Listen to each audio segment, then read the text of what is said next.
You're sprinting down a school hallway that keeps adding doors. Behind you, a bell is ringing for a class you don't remember enrolling in. In your hand is a test with no name at the top, and every question on it is written in a language you've never studied, but somehow understand perfectly. Somewhere to your left, a classroom you already passed twice slides by again, exactly the same, down to the crack in the same window. None of this bothers you yet. You just keep running, because in a dream, urgency doesn't need a reason, and repetition doesn't need an explanation. Then, somewhere around the 9th identical door, a small thought slips in sideways. I graduated years ago. I don't take exams anymore. That's it. That's the whole crack in the wall. The hallway doesn't stop. The bell keeps ringing. But something behind your eyes just changed completely, and it changed without a single pixel of the dream shifting. You're still running. You're still holding the test, and now you also know none of it is real, while somehow still being fully inside it. That flip, knowing without anything around you actually pausing to confirm it, is what this video is really about. Not dreaming, becoming aware that you're dreaming from the inside, while the dream keeps going without you. Calling that state half awake doesn't really cover what's happening, because your body hasn't budged an inch. Most of the muscles below your neck are switched off for the night, a built-in safety lock so you don't physically act out whatever your brain decides to throw at you. Your actual bedroom is still nowhere in your awareness, but somewhere in the part of your mind that normally just goes along with whatever the dream hands it, a switch flips back on, and suddenly you can notice, question, remember your real life, and sometimes even push back against what's happening around you. You're not surfacing. You're staying fully under and getting a second passenger in the seat next to you. To understand why that's strange, it helps to back up and ask why you're dreaming in the first place. Nobody has a single settled answer, but the leading theories all point in a similar direction. Sleep researchers think dreaming is tangled up with how your brain files away the day, sorting memories, deciding what to keep and what to let go of, running emotional experiences through a kind of overnight processing plant so they sting a little less by morning. Some researchers add another layer on top of that. Dreaming, especially the anxious, chased by something kind, might be an ancient rehearsal system, a low-stakes simulator for practicing how to handle threats before you ever meet a real one. None of these theories fully explain everything, and they don't have to agree with each other to both be partly right. What they do agree on is that dreaming is not idle noise. It's your brain doing real, structured work, just without asking your permission or telling you the plan first. And here's the part people usually get backwards about that work. Ordinary dreams were never unconscious to begin with. You're fully in them the entire time, feeling fear, tasting things, getting genuinely embarrassed, arguing with people who definitely shouldn't be able to argue back, since your brain is generating both sides of the conversation and somehow still managing to lose. What ordinary dreams are missing isn't awareness, it's judgment. You don't stop to ask why your childhood bedroom now has a bus stop in it, or why your childhood dog is giving you financial advice with total confidence.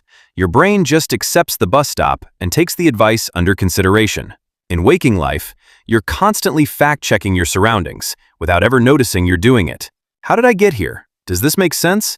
What happened 5 minutes ago? Inside an ordinary dream, that fact-checker mostly clocks out for the night, and whatever gets generated goes straight to air with zero editorial review. Lucidity is that fact-checker clocking back in, while the rest of the show is still running live and nobody told the cast. What just happened in that hallway has an actual name, metacognition, which just means thinking about your own thinking. Instead of simply seeing the hallway, some part of you steps back and recognizes that your own mind is the one producing the hallway. The dream becomes something you're looking at, not just something you're inside of, and somehow you manage to do both at once. Philosophically, that's a genuinely strange trick. Your brain built a version of you, dropped that version into a fully rendered world, and then let that version figure out that both the self and the world around it are constructions. Sometimes something inside the dream is odd enough to trip that realization on its own. You notice your hand has the wrong number of fingers. A page of text keeps rearranging itself every time you try to read it. Someone who died shows up acting completely normal about it. You recognize you've had this exact nightmare before, and some part of you goes, wait, I know how this one goes. Other times, there's no trigger at all. No obvious impossibility, no giveaway. The knowledge just arrives, fully formed. The way a light switches on in a room you didn't even know had a light. Not everyone gets to experience this equally often either. Lucid dreams tend to show up more in childhood and adolescence and taper off with age for a lot of people, though the reasons for that pattern aren't fully settled. Some people report having them spontaneously, multiple times a month, their entire lives, without ever trying. Others go their whole life without a single one they can point to, until the day they deliberately train for it and get their first taste of what all the fuss is about. There's no evidence any of this tracks with intelligence, creativity, or anything else people like to claim about themselves online. It seems to be closer to a trainable skill, sitting on top of an unevenly distributed natural tendency, the same way some people just fall asleep faster than others for no particular reason. None of this is a modern discovery either. People have been noticing, in one form or another, that they were dreaming while still dreaming for a very long time. Aristotle wrote more than 2,000 years ago about how something in the sleeping mind can occasionally announce that what's being experienced is only a dream. Tibetan Buddhist practitioners developed an entire meditative discipline built around deliberately becoming aware inside dreams, treating it as a training ground for recognizing illusion in general, centuries before anyone had a word like lucid attached to it. That specific word only shows up around the start of the 20th century, coined by a Dutch psychiatrist who spent years collecting his own dream journal entries and needed a term for the ones where he clearly knew he was dreaming while it was happening. For most of that long stretch of history, the whole idea sat in the same bucket as ghosts and premonitions, personally convincing, scientifically unprovable, which is exactly the problem the next part of this story had to solve. Here's the issue researchers ran into for decades. Somebody wakes up and tells you they were aware inside their dream. There's no way to check that. Maybe they briefly, genuinely woke up for a few seconds and just don't remember the gap. Maybe the memory got smoothed over and reorganized after the fact, the way memories often do, until it sounds tidier and more coherent than what actually happened. Maybe they're simply telling you what you want to hear.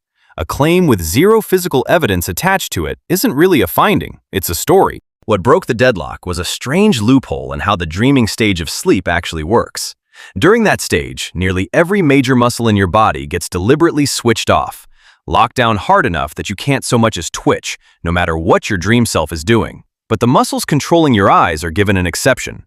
They stay live the entire time. In the mid-1970s, a researcher managed to get a volunteer to agree on a signal before falling asleep.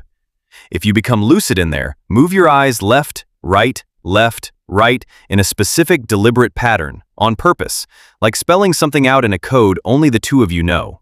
The volunteer fell asleep, entered the dreaming stage, and at some point, the machines monitoring his eye muscles picked up exactly that pattern, clean and deliberate, completely different from the normal random flicker of eye movement during a dream. Every other reading confirmed he hadn't woken up.